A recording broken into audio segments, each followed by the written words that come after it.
जौनपुर जिले का वो छोटा सा गांव जहां हर गली, हर खेत और हर चौपाल पर एक ही नाम की परछाई पसरी रहती थी, वो था विधायक भंवर सिंह। और जब शाम ढलती थी तो उसके बाद गांव में जो खौफ घूमता था, वो था उसका बेटा रवि सिंह। वो बेटा जो अपने बाप से भी 2 कदम आगे था। शिवपुर के लोगों के लिए भंवर सिंह और उसके बेटा रवि सिंह कोई नेता नहीं थे। वो चलता फिरता एक जिंदा आफत थे। उनका धंधा था लोगों की बरसों की मेहनत, खेत जमीन सब छीन लेना।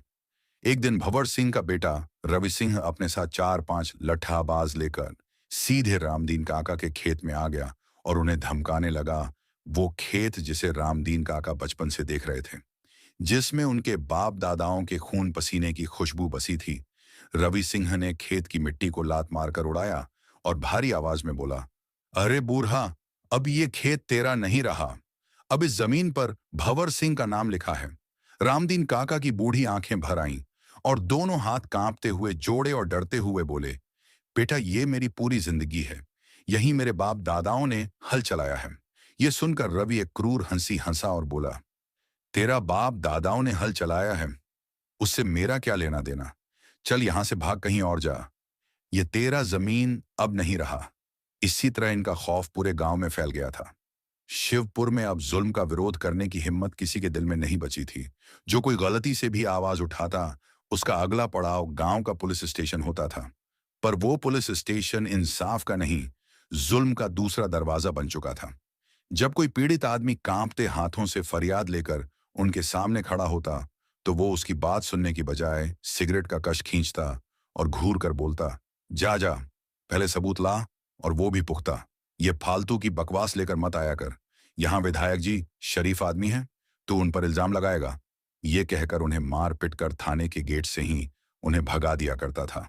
गांव डर के साए में जीने लगा था। शाम ढलते ही घरों के किवाड़ कसकर बंद हो जाते थे। अब पूरे गांव में किसी को भरोसा नहीं था कि उन्हें कभी कोई बचाएगा। उनकी अपनी सरकार, अपना प्रशासन सब बिक चुका था। लेकिन इन्हीं डरे सहमे लोगों के बीच एक ऐसा शख्स भी था, जिसकी उम्र भले ही 70 के पार पहुंच चुकी थी, पर उसके सीने में आज भी ईमानदारी की आग सुलग रही थी। उसका नाम था राम प्रसाद दादा। वो अपनी जमीन तो किसी तरह बचा चुके थे, लेकिन जब भी वो किसी और का उजड़ता हुआ खेत देखते, किसी मजबूर किसान की झुकी हुई आंखें देखते, तो उनका दिल अंदर ही अंदर रो पड़ता। और उसी दिन पहली बार उन्होंने तय कर लिया था, अगर अब भी चुप रहा तो आने वाली पीढ़ियां अम्मा मुझे माफ नहीं करेंगी। एक दिन राम प्रसाद दादा ने हिम्मत की। उन्होंने तय किया कि वह शहर जाएंगे और डीएम साहब तक अपनी बात पहुंचाएंगे, ये जानते हुए भी कि कोई उनकी मदद नहीं करेगा। पर फिर भी दिल के किसी कोने में एक छोटी सी उम्मीद बची हुई थी। अगली सुबह वह कांपते हाथों से लाठी पकड़े हुए बस में बैठ गए और शहर पहुंचे। और वहां से वह पैदल डीएम के दफ्तर पहुंचे। डीएम का दफ्तर बहुत बड़ा था। वहीं गेट पे गार्ड खड़ीडी डांडिया छी थे और भीड़ देखकर राम प्रसाद दादा का सिर चकरा गया। वह एक कोने में बैठ गए और सोचने लगे कि इतने बड़े आदमी से मैं कैसे मिलूंगा। यह तो मेरा फटा पुराना कुर्ता देखकर ही भगा देंगे। ऐ सोचकर वह उदास होकर बस स्टैंड की तरफ लौटने लगते हैं। तभी उन्होंने देखा कि एक आदमी एक बड्ढी चमचमाती सफेद गाढ़ी सरकारी जीप को धो रहा था। यह आदमी कोई और नहीं, डीएम अनन्या द्विवेदी का ड्राइवर मुकेश था। राम प्रसाद दादा हिम्मत करके मुकेश के पास गए और उससे बोले, भैया एक बात पूछनी थी। राम प्रसाद दादा की आवाज कांप रही थी। मुकेश ने पानी का पाइप बंद करते हुए कहा, हाँ दादा बोलिए। राम प्रसाद दादा ने डरते डरते पूरी कहानी सुना दी। विधायक भंवर सिंह का आतंक और उसके बेटे रवि सिंह की गुंडागर्दी, पुलिस की मिलीभगत और कैसे गांव वाले रोज मर रहे हैं, सारी बातें बताकर राम प्रसाद दादा रो पड़ाए और मुकेश से बोले, बेटा अगर वहां कोई कलेक्टर नहीं आया तो हम सब सर डिडक पर आ जाएंगे। मेरा काम हो या ना हो, बस तुम ये बात डीएम साहिबा तक पहुंचा देना और कह देना कि एक बूढ़ा आदमी बहुत उम्मीद से आया था। मुकेश, जो रोज नेताओं के झूठ सुनने का आदी था, इस बूढ़े आदमी की आंखों में सच्चा डर और दर्द देखकर हिल गया। उसने रामप्रसाद दादा को चुप कराया और चाय पिलाई। और शाम को जब मुकेश ने डीएम अनन्या द्विवेदी को घर ड्रॉप किया, तो उसने सारा किस्सा उन्हें बता दिया और उसने जानबूझकर जोर देकर कहा, मैडम, वह बूढ़ा आदमी झूठा नहीं था। उसके चेहरे पर मौत का डर था। उसने कहा था, डीएम साहिबा हमारी आखिरी उम्मीद है। अनन्या द्विवेदी सबसे तेज तर्रार, साफ सुथरी डीएम मानी जाती थी। जब मुकेश ने उन्हें शिवपुर का नाम बताया तो उनके माथे पर गहरी लकीरें खिंच गईं। आंखों में एक अजीब सी चमक आ गई, जैसे कोई सोई हुई शेरनी अचानक जाग गई हो। मुकेश को उन्होंने बिना आवाज ऊंची किए पर बेहद सख्त लहजे में कहा, तुम अभी वापस जाओ और मुझे शिवपुर गांव की सारी डिटेल्स चाहिए।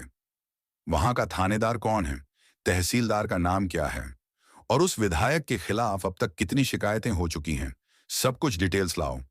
मुकेश एक पल चौंका, फिर सिर झुकाकर बोला, जी मैडम। अनन्या बाहर भले ही शांत दिख रही थीं, लेकिन अंदर उनका दिल तूफान की तरह उबल रहा था। अगली सुबह तक पूरी रिपोर्ट उनकी टेबल पर रखी थी। उन्होंने जैसे ही फाइल खोली, उनकी आंखें खुद पर यकीन नहीं कर पाईं। पिछले 3 सालों में जमीन हड़पने की 10,000 से भी ज्यादा शिकायतें, और हर एक शिकायत के सामने एक ही रिमार्क लिखा था, मामला झूठा है या आपसी विवाद है। उनकी उंगलियां फाइल के पन्नों को कसकर पकड़ गईं। थानेदार का नाम वही था जो पिछले 3 सालों से उसी थाने पर जमा हुआ था। ना तबादला, ना पूछताछ, ना कार्रवाई। अनन्या फाइल बंद करते हुए खुद से बुदबुदाई, यहां दाल में कुछ काला नहीं है, यहां तो पूरी दाल ही काली है। अब उन्हें हर बात समझ आने लगी थी। यह कोई मामूली मामला नहीं था। यह एक पूरा सिस्टम था जिसमें नेता, पुलिस और प्रशासन मिलकर लोगों की जिंदगी बर्बाद कर रहे थे। डीएम अनन्या द्विवेदी ने एक बड़ा और बहुत खतरनाक फैसला लिया। वह मुकेश से बोली, आज मैं दफ्तर नहीं जाऊंगी, किसी को पता नहीं चलना चाहिए, कोई मीटिंग नहीं होगी, आज कोई फोन कॉल नहीं करना। मुकेश हैरान था और बोला, मैडम आप आज छुट्टी पर हैं। वह बोली, नहीं, मैं शिवपुर जा रही हूं। मुकेश बोला, अकेले बिना सुरक्षा के मैडम, वह विधायक बहुत खतरनाक है और उसका बेटा तो पागल है। मैडम बोली, यही तो वजह है कि मैं अकेली जा रही हूं। अगर मैंने अपनी सरकारी गाड़ी और सिक्योरिटी ली तो विधायक को 10 मिनट में पता चल जाएगा कि डीएम आ रही हैं और फिर वह सब कुछ साफ कर देगा। मुझे असली शिवपुर देखना है। अनन्या ने अपना सरकारी सूट उतारा। उन्होंने एक बिल्कुल साधारण हल्का हरे रंग का सूती सलवार सूट पहना। चेहरे पर हल्का सा पाउडर, आंखों में काजल और गले में एक पतली सी चेन। उन्होंने अपने बाल बांध लिए। उनके हाथ में एक छोटा सा बैग था जिसमें सिर्फ पानी की बोतल, कुछ पैसे और उनका प्राइवेट फोन था। वही एक साधारण सी लोकल बस में बैठी। बस में बैठी गांव की औरतें उन्हें देखकर समझ गईं कि वह शहर की हैं, पर कोई खास ध्यान नहीं दिया। डीएम को यह सब बड़ा अजीब लग रहा था। वह पहली बार अपनी पहचान के बिना बाहर जा रही थी। उन्हें डर भी लग रहा था, पर उनके अंदर एक जिद थी। मैं डीएम हूं और मेरा काम है लोगों को न्याय दिलाना। बस शिवपुर गांव के पास रुकी। डीएम उतरी। धूल भरा रास्ता, छोटे छोटे घर और दूर दूर तक खेतों का सन्नाटा। जैसे ही उन्होंने गांव में कदम रखा, उन्हें लगा जैसे हवा में भी डर घुला हुआ है। लोग उन्हें घूर रहे थे। अनजान औरत अकेली इस गांव में। डीएम अनन्या एक चाय की छोटी सी दुकान पर गई। भैया, एक चाय देना और थोड़ा पानी। चाय वाला, एक अधेड़ उम्र का आदमी, डरते डरते उन्हें चाय देने आया। उसने फुसफुसाकर पूछा, आप नई लग रही हैं, कहां से आई हैं? डीएम ने नकली मुस्कान के साथ कहा, जी, मैं पास के शहर से आई हूं। मेरी मौसी यहां रहती थी, उनसे मिलने आई थी, पर घर नहीं मिल रहा। चाय वाला घबरा गया। कौन? मौसी कहाँ रहती थी? जल्दी बताओ और अपना काम करके जल्दी निकलो यहां से। डीएम ने पूछा, क्यों, क्या हुआ? सब इतना डरे हुए क्यों हैं? चाय वाला चारों तरफ देखा जैसे दीवारों के भी कान हों। मैडम जी, आप शहर की लगती हैं और शरीफ लगती हैं। मेरी मानो यहां से जल्दी निकल जाओ। ये गांव अच्छा नहीं है। यहां सिर्फ एक ही कानून चलता है, भंवर सिंह का कानून। वह किसी भी नई लड़की को उठा ले जाता है। तभी पास में बैठे एक बुजुर्ग ने, जो चुपचाप हुक्का पी रहा था, उन्हें देखा। वह कुछ बोले नहीं, बस अपनी उंगली से हवा में एक टेढ़ी मेढ़ी लाइन खींची। इसका मतलब था, यहां सब कुछ सामने से कुछ और है, पीछे से कुछ और। डीएम ने यह इशारा समझ लिया। गांव वाले अपनी जान के डर से खुलकर बात नहीं करेंगे। यह मामला इतना गहरा है कि डर उनके दिल में बैठ गया है। डीएम ने चाय का पैसा दिया और आगे बढ़ गईं। उनके दिल में अब गुस्सा भर गया था। इस आतंक को तो जड़ से मिटाना ही होगा। उन्होंने मन में ठान लिया। डीएम अनन्य धीरे धीरे गांव के बाजार की तरफ आईं। वह बिल्कुल आम औरतों की तरह सब्जी के ठेले के पास रुकी और उस सब्जी वाले से पूछी, भैया ये टमाटर कैसे दिए? सब्जी वाला बोला, 20 रुपए किलो दीदी। डीएम टमाटर चुनने लगी, तभी एक तेज आवाज आई, ओए ठेले वाले मेरी तरफ देख। ये आवाज थी रवि सिंह की। वह एक सफेद स्कॉर्पियो से उतरा। उसके साथ 2 मोटे तगड़े गुंडे थे। ठेले वाला कांप गया। उसने जल्दी से रवि सिंह को नमस्ते किया। रवि ने ठेले पर रखे सबसे अच्छे आलू प्याज और 2 किलो टमाटर उठाए और एक प्लास्टिक की थैली में भर दिए। ठेले वाला धीरे से बोला, बाबूजी पैसे? रवि सिंह रुका। उसने अपनी पैंट की जेब में हाथ डाला पर पैसे निकाले नहीं और सब्जी वाला से बोला, ओए तू जानता नहीं है क्या मैं कौन हूं? पैसे किसके लिए? ये रवि सिंह का ऑर्डर है, उसने हंसते हुए कहा और आगे बढ़ गया। ठेले वाला मायूस हो गया और वह जानता था कि पैसे नहीं मिलेंगे। वह चुपचाप आंसू पोंछने लगा। डीएम अनन्य द्विवेदी ने यह सब देखा। उनके चेहरे पर गुस्सा नहीं था बल्कि एक ठंडा घातक निश्चय था। उनका डीएम वाला दिमाग तुरंत एक्टिव हो गया। डीएम ने आवाज लगाया, रुकिए। उसके तुरंत बाद रवि सिंह के कदम रुक गए। वह मुड़ा, ठेले वाला कांप गया और डीएम की तरफ भयानक नजर से देखा। डीएम अनन्य सीधे रवि सिंह के सामने खड़ी हो गई। रवि ने रूखेपन से पूछा, क्या हुआ, क्या चाहिए? डीएम ने बिल्कुल शांत पर मजबूत आवाज में कहा, पैसा दो नहीं तो सब्जी वापस रखो। पूरे बाजार में सन्नाटा छा गया। हवा थम गई। ठेले वाला, पास की दुकान वाले, सभी की आंखें फटी रह गईं। ये औरत पागल है क्या? सब सोच रहे थे। इसने अभी अभी रवि सिंह को ललकारा है। रवि सिंह को शायद किसी ने पहली बार पैसा दो कहा था। उसने एक पल के लिए डीएम को ऊपर से नीचे तक देखा, जैसे कोई मच्छर देख रहा हो। उसने हंसकर कहा, ओए तुझे पता भी है तू किससे बात कर रही है? जानती भी हो मैं कौन हूं? मेरे बाप का नाम सुना है, विधायक भंवर सिंह। डीएम ने उसकी आंखों में सीधा देखते हुए जवाब दिया। उनकी आवाज में न डर था न गुस्सा, बस एक साफ आदेश था, नहीं। और जानने में रुचि भी नहीं है। यह सुनना था कि रवि सिंह का खून खौल गया। उसके चेहरे पर लालिमा आ गई और चिल्लाते हुए बोला, तेरी इतनी हिम्मत? रवि सिंह ने गुस्से में अपना हाथ उठाया, जैसे डीएम को थप्पड़ मारने ही वाला था। तभी ठेले वाला चीख पड़ा, अरे दीदी छोड़ो ना, क्यों जान की मुसीबत मोल ले रही हो? रवि सिंह ने डीएम के बहुत नजदीक आकर अपनी आवाज धीमी पर खतरनाक कर ली और बोला, देख, अगर तू यहां से चुपचाप नहीं निकली तो मैं तुझे उठा ले जाऊंगा। फिर पता चलेगा कि मेरा बाप कौन है। डीएम अनन्या टस से मस नहीं हुई। उनके चेहरे पर एक भी शिकन नहीं थी। वह पूरी तरह भयमुक्त थी और बोली, उठाओ, मैं यहां खड़ी हूं, उठाओ मुझे, और फिर देखना कि तुम्हें क्या सजा मिलती है। यह देखकर रवि सिंह और उसके गुंडे रुक गए। उन्हें इस औरत की आंखों में कुछ ऐसा दिखा जिससे वे हिल गए। यह डर नहीं रही थी, यह सचमुच कुछ बड़ा करने की हिम्मत रखती थी। रवि सिंह ने एक सेकंड सोचा, इसे मारना ठीक नहीं होगा, अगर कल को कोई बखेड़ा हो गया तो। फिर वह गुस्से में सब्जी की थैली जमीन पर फेंक कर गाड़ी में बैठा और गुंडों को लेकर तेजी से चला गया। और जाते जाते उसने डीएम को घूर कर देखा, जैसे कल इसका हिसाब लेगा। गांव वाले हैरान थे। सबने डीएम को इस तरह देखा जैसे उन्होंने कोई चमत्कार कर दिया हो। ठेले वाला डरते डरते पूछा, दीदी आप ठीक हो? आपने यह क्या कर दिया? अब वह लोग आपको छोड़ेंगे नहीं मैडम, डीएम ने बोली। मैंने तो बस सच ही कहा है, इतना कि वे लोग तुम्हारा का हक का पैसा लौटा दें। इसके बाद वह कहीं ये टमाटर लो और मेरे लिए पैक कर दो। वह समझ गई थी कि गांव वालों के दिल में अभी भी ईमानदारी जिंदा है। बस उसे जगाने के लिए एक चिंगारी चाहिए, और वह चिंगारी वह खुद बनेंगी। शाम ढल चुकी थी। पूरे गांव में अंधेरा छा गया था। वही भयानक सन्नाटा जो हर शाम रवि सिंह के आतंक के साथ गहरा हो जाता था। डीएम अनन्या द्विवेदी ने दिन भर गांव के चारों तरफ घूमकर माहौल को भांप लिया था। वह समझ गई कि दिन के उजाले में कोई उनसे बात नहीं करेगा। वह जिस छोटे से किराए के कमरे में ठहरी थी, एक पुरानी टीचर के घर में, वहां उन्होंने रात 10 बजे तक इंतजार किया। उन्होंने अपने कपड़ों के अंदर एक छोटा मगर पावरफुल रिकॉर्डर और कैमरा छिपा लिया था। उनके पास कोई हथियार नहीं था सिवाय उनकी बुद्धि और डीएम वाली पावर के। रात के लगभग 11 बजे वह चुपके से कमरे से बाहर निकली। उन्होंने अपने चेहरे पर एक पतला दुपट्टा लपेट लिया ताकि अंधेरे में भी उनकी पहचान न हो पाए। उनका पहला निशाना था गांव की पुरानी चौपाल। ये वह जगह थी जहां कभी गांव के फैसले होते थे, पर अब यह सिर्फ टूटे फूटे कागजों का गोदाम बन गया था। उन्हें पता था कि विधायक ने जमीन के कागजात यहीं कहीं छिपाए होंगे, या फिर यहीं से सब काम शुरू किया होगा। चौपाल में घना अंधेरा था। डीएम ने अपने फोन की टॉर्च को सबसे कम रोशनी पर सेट किया और धीरे धीरे अंदर गई। हवा में सीलन और पुरानी लकड़ी की महक थी। वह एक एक करके पुरानी अलमारियां टटोलने लगी। कुछ देर बाद उन्हें एक टूटे संदूक के नीचे धूल की मोटी परत के पीछे कपड्ढे में लिपटे हुए कुछ सरकारी कागज मिले। उनके दिल की धड़कन तेज हो गई। यह पक्का कुछ भद्दा सबूत था। उन्होंने कागजात खोले।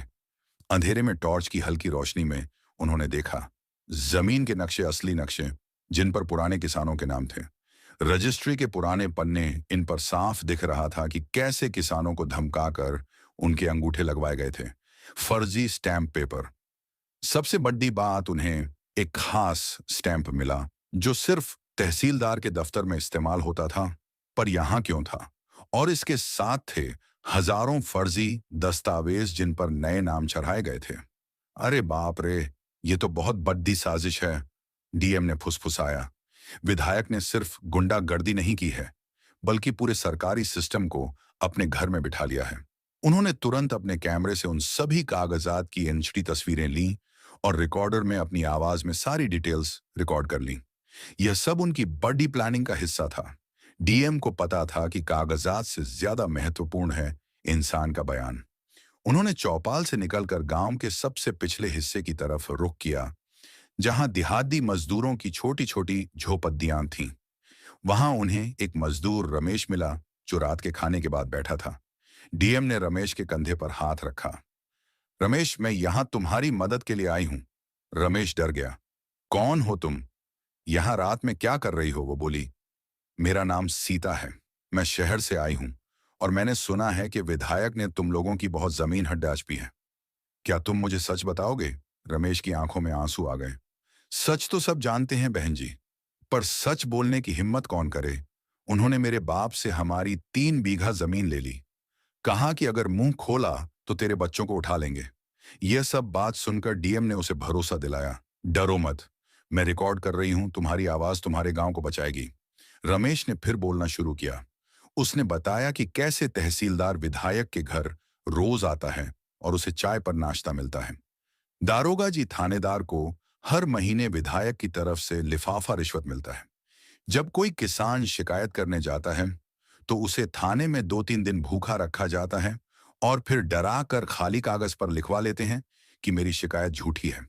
सबसे बड़ी बात जो रमेश ने बताई, बहन जी, ये जो फर्जी कागजात बनते हैं ना, ये सब पुलिस स्टेशन के पीछे वाले कमरे में बनते हैं। विधायक का मुंशी रात में वहां आता है और दारोगा के साथ मिलकर काम करता है। ये सुनकर डीएम के मुंह से निकला तो पूरी टीम मिली हुई है।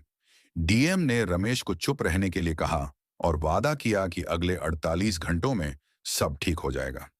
ये बातचीत रिकॉर्ड हो चुकी थी। डीएम अब जानती थी कि उन्हें अब सिर्फ पुलिस स्टेशन की जांच करनी है। रात के लगभग 2 बज रहे थे। डीएम अनन्या को वापस अपने कमरे की तरफ जाना था, पर उनका रास्ता भंवर सिंह विधायक के बड़े घर के पास से गुजरता था। जैसे ही वह गली के कोने पर मुद्दी, उन्होंने देखा कि एक आदमी एक मोटरसाइकिल पर बैठा बीड़ी पी रहा है। ये आदमी, जिसका नाम मुन्ना था, विधायक का भरोसेमंद गुंडा था। मुन्ना ने डीएम को देखा। एक अनजान औरत अकेली रात के 2 बजे। मुन्ना ने सोचा, यह शहर वाली औरत दिन में तो बहुत हिगधी दिखा रही थी, अब कहां जा रही है? मुन्ना की शक की सुई घूम गई।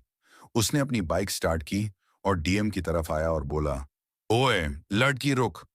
डीएम अनन्या ने अपनी चाल धीमी की, पर रुकी नहीं। उन्होंने अपने दिमाग में तेजी से एक नकली कहानी तैयार की। मुन्ना बाइक से उतरकर उनके सामने आया। कौन है तू? कहां से आई है? गांव में तेरा क्या काम है? डीएम ने घबराए हुए होने का नाटक किया। जी, मेरा नाम पारुल है, मैं बगल के गांव से आई हूं।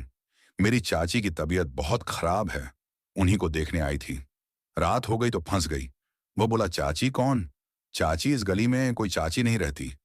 और ये क्या, तेरे कपड़े तो बिल्कुल साफ सुथरे हैं, इतनी रात को कोई चाची? छी को देखने आती है क्या? मुन्ना ने धमकी भरे अंदाज में कहा। डीएम को पता था कि अब झूठ बोलना खतरनाक है। उन्होंने थोड़ा गुस्सा दिखाया। तुम मुझसे ऐसे क्यों बात कर रहे हो? क्या तुम मेरे चरित्र पर सवाल उठा रहे हो? मेरा घर पास में ही है, मुझे जाने दो। डीएम ने एक पल के लिए मुन्ना की तरफ आंखें तरेर कर देखा। ये वो डीएम वाली नजर थी जो उन्होंने हमेशा सरकारी मीटिंग में इस्तेमाल की थी। मुन्ना एक पल के लिए थोड़ा डर गया। उसे लगा कि शायद ये कोई गुस्सैल रिश्तेदार है जो सच बोल रही है। मुन्ना ने हार मानते हुए कहा, चल भाग जा, पर अगर तू कल यहां दिखी तो अच्छा नहीं होगा। और डीएम ने तेजी से वहां से कदम बढ़ाए। मुन्ना ने अपनी बाइक स्टार्ट की और धीमी रफ्तार से उनका पीछा करने लगा। यह देखने के लिए कि वह कहां जाती है, डीएम ने अपनी पूरी बुद्धि का इस्तेमाल किया। वो एक गली में मुड़ी, फिर एक छोटी दीवार के पीछे छिप गई। जैसे ही मुन्ना आगे निकला, डीएम चुपके से दूसरी तरफ निकल गई और अपने कमरे तक सुरक्षित पहुंच गई। उनके माथे पर पसीना था, पर वह खुश थी कि उनकी पहचान उजागर नहीं हुई। डीएम अब जानती थी कि अब इंतजार नहीं किया जा सकता, एक्शन लेना होगा। अगले दिन सुबह गांव में थोड़ी चहल पहल थी। रवि सिंह पिछली रात डीएम की हेकड़ी भूल नहीं पाया था। उसका अहंकार बुरी तरह घायल हुआ था। वो मुन्ना से मिला। मुन्ना, उस शहर वाली औरत का क्या हुआ? मुन्ना ने बताया, बाबूजी वह कल रात तो भाग गई, पर मुझे उस पर शक है। वह यहां किसी काम से आई है। रवि सिंघा बबूला हो गया। मेरा नाम रवि सिंह है। कोई औरत मुझे चुनौती देकर बच नहीं सकती। ढूंढो उसे। उसे सबक सिखाना है। उसे गांव के बाहर ले जाओ और वहीं छोड़ आना, ताकि वह कभी वापस आने की हिम्मत न करे। रवि ने अपने 4 सबसे भरोसेमंद गुंडों को डीएम को अपहरण करने का काम दिया। दोपहर का समय था। डीएम अनन्या अपनी गुप्त रिकॉर्डिंग और सबूतों को अपने निजी प्राइवेट फोन पर सुरक्षित कर रही थी, ताकि अगर उन्हें कुछ हो भी जाए तो सबूत दिल्ली तक पहुंच जाए। गुंडे डीएम के किराए वाले घर के पास घात लगाकर बैठे थे। जैसे ही डीएम बाहर निकली, वह थोड़ा बाजार की तरफ जा रही थी। गुंडों ने उन्हें घेर लिया और बोला, चल, चुपचाप गाड़ी में बैठ जा, नहीं तो यहीं घसीट कर ले जाएंगे। एक गुंडे ने डीएम का हाथ पकड़ा। डीएम ने बिना डरे उसका हाथ झटक दिया। हाथ मत लगाओ। तभी गांव के 2 जवान लड़के, राजेश और सुनील, जो पास ही एक दुकान के पास बैठे थे, उन्होंने यह सब देखा। राजेश ने सुनील से कहा, अरे यह तो वही भाभी है ना, जिसने कल रवि सिंह को बाजार में ललकारा था। और यह लोग इन्हें कहां ले जा रहे हैं? ये दोनों लड़के बिना जाने कि डीएम कौन है, बस उस औरत की हिम्मत के कायल थे जिसने उनकी तरफ से आवाज उठाई थी। चल, हमें कुछ करना होगा। दोनों लड़के चुपके से पीछे से गए। राजेश ने एक गुंडे को धक्का दिया और सुनील ने दूसरे गुंडे के पैर में अपनी साइकिल फंसा दी। अचानक हुए इस हमले से गुंडे भौचक्के रह गए। भागो दीदी भागो, राजेश चिल्लाया। डीएम को मौका मिल गया। वह तेजी से भागी और एक भीड़ भरी गली में घुस गई। गुंडे राजेश और सुनील को धमकाने लगे। डीएम अनन्या द्विवेदी बाल बाल बची थी। वह एक सुनसान जगह पर रुकी। उनकी सांस फूल रही थी, पर उनके चेहरे पर डर नहीं था। अब बस बहुत हो गया ड्रामा। अब यह खेल खत्म होगा। उन्होंने तुरंत अपने प्राइवेट फोन से जिला मुख्यालय को सिर्फ एक मैसेज भेजा, कल सुबह 8 बजे शिवपुर चौपाल, पूरी टीम तैयार रहे। यह मैसेज सीधा एसपी, पुलिस अधीक्षक और कमिश्नर को भेजा गया था, जिन्हें पहले ही अनन्या ने कुछ खास इमरजेंसी कोड बता रखे थे।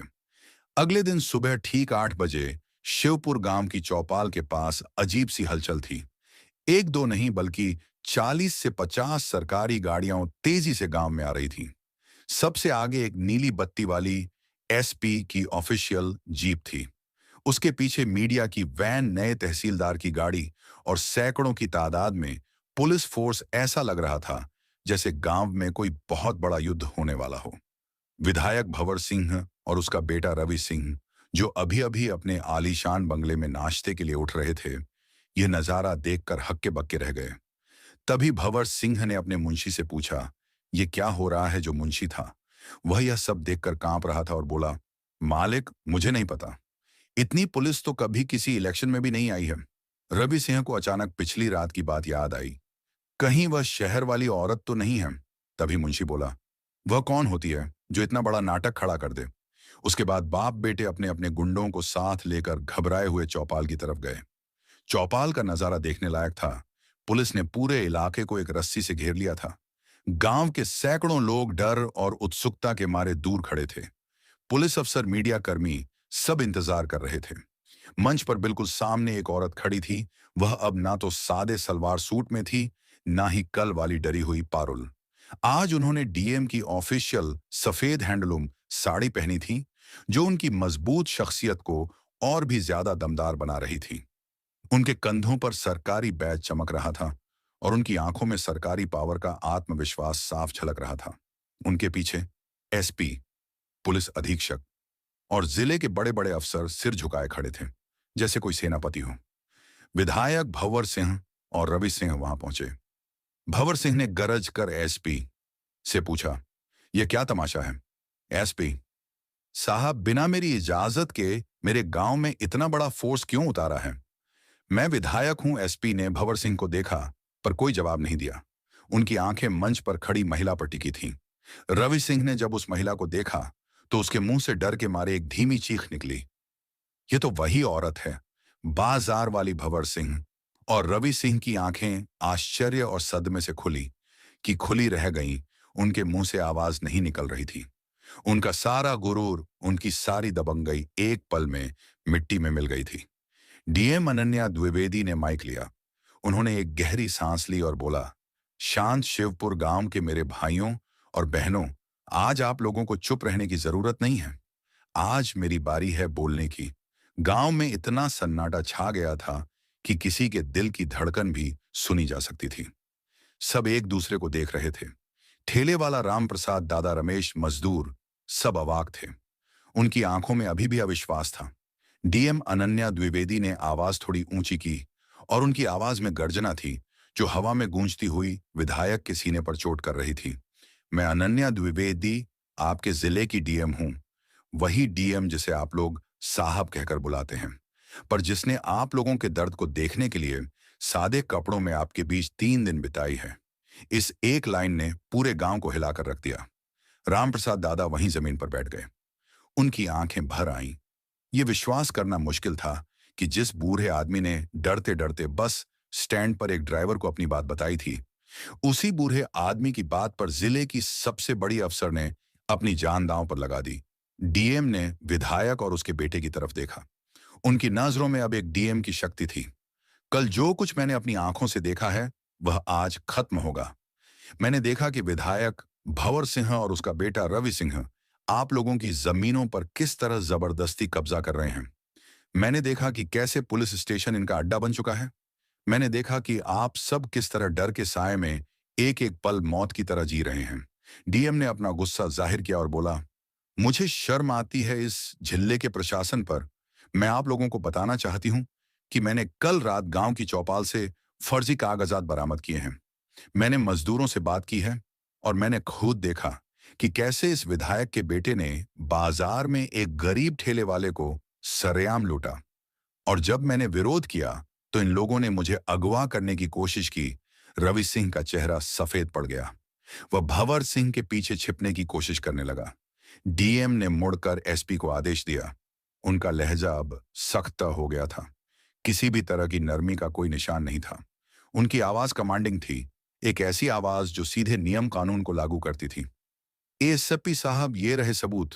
मेरे पास फर्जी कागजात की तस्वीरें, मजदूरों के बयान की रिकॉर्डिंग और पूरी साजिश के पुख्ता प्रूफ हैं।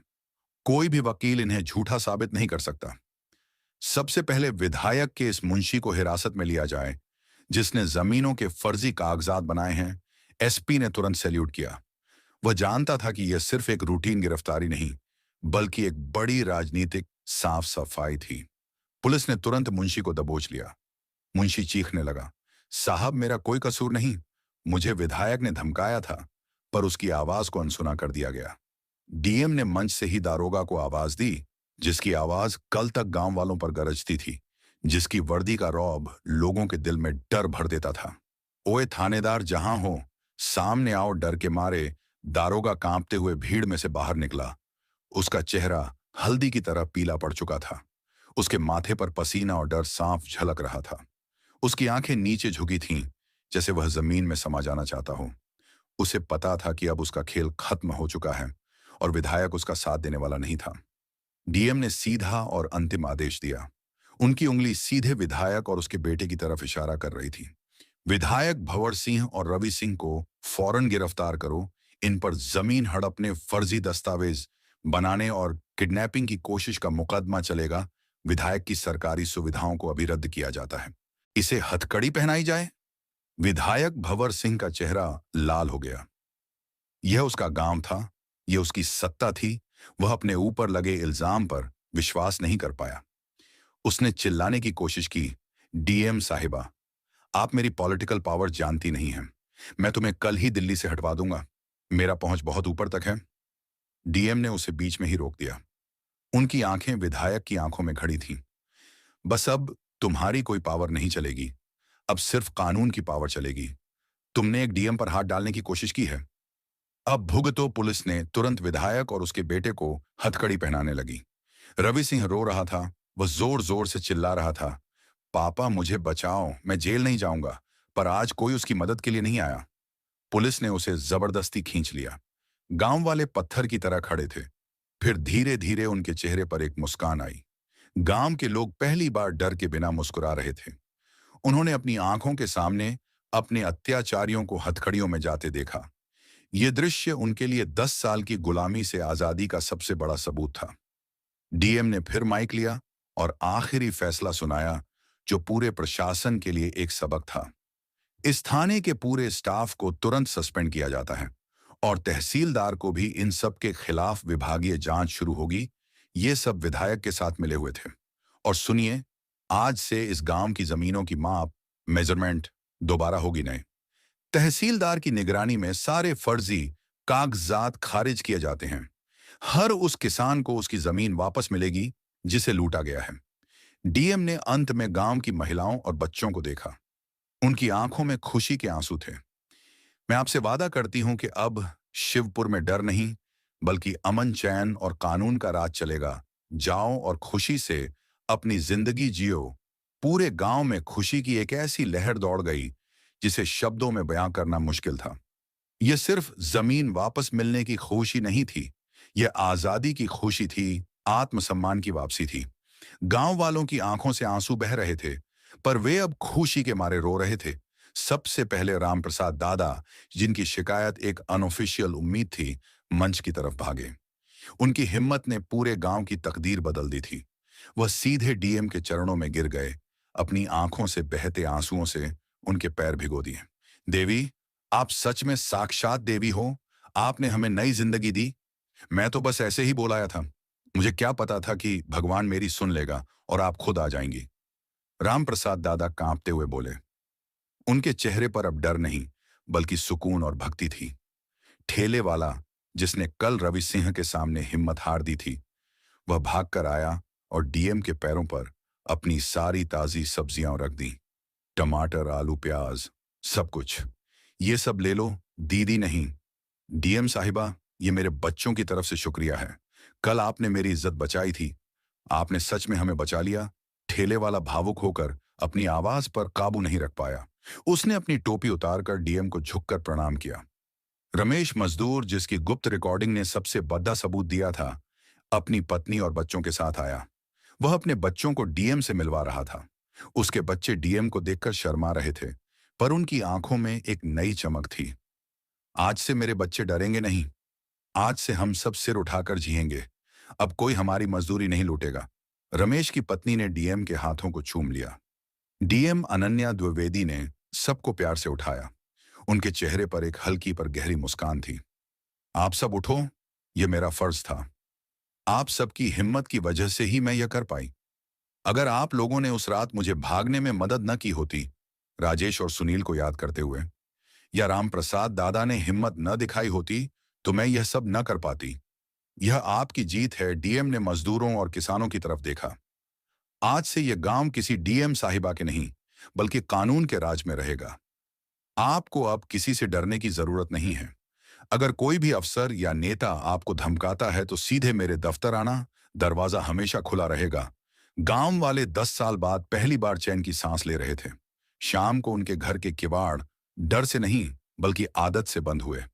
रात में बच्चे फुसफुसाहट में नहीं, बल्कि जोर से हंसते हुए सोए। शिवपुर की हवा में पहली बार सुरक्षा और न्याय की महक थी। जमीनें वापस किसानों को मिली। दारोगा और विधायक जेल पहुंच गए और नए अफसरों ने ईमानदारी से काम करना शुरू किया। शिवपुर की कहानी पूरे जिले के लिए एक मिसाल बन गई। कहानी यहां खत्म होती है, लेकिन एक मजबूत सीख के साथ। अगर आप सच्चाई के रास्ते पर अकेले भी खड़े हैं, तो याद रखिए, आपकी एक चिंगारी पूरी व्यवस्था में लगी आग को बुझाने की ताकत रखती है। जीत हमेशा सच की होती है। अगर आपको यह कहानी पसंद आई हो, तो इसे लाइक करें और ज्यादा से ज्यादा लोगों तक शेयर करें। कमेंट करके बताएं कि आपका कौन सा कदम सबसे अच्छा लगा, और हमारे चैनल को सब्सक्राइब करना ना भूलें, क्योंकि हम आपके लिए ऐसी ही प्रेरणादायक कहानियां लाते रहेंगे। तो दोस्तों, यह कहानी केवल मनोरंजन और शिक्षा के उद्देश्य से बनाई गई है। इसमें दिखाए गए सभी पात्र, घटनाएं और संवाद काल्पनिक हैं। किसी भी वास्तविक व्यक्ति, संस्था या घटना से इनका कोई संबंध नहीं है। कृपया इसे केवल कहानी के रूप में देखें और इसका आनंद लें। हम किसी की भावनाओं को ठेस पहुंचाना नहीं चाहते।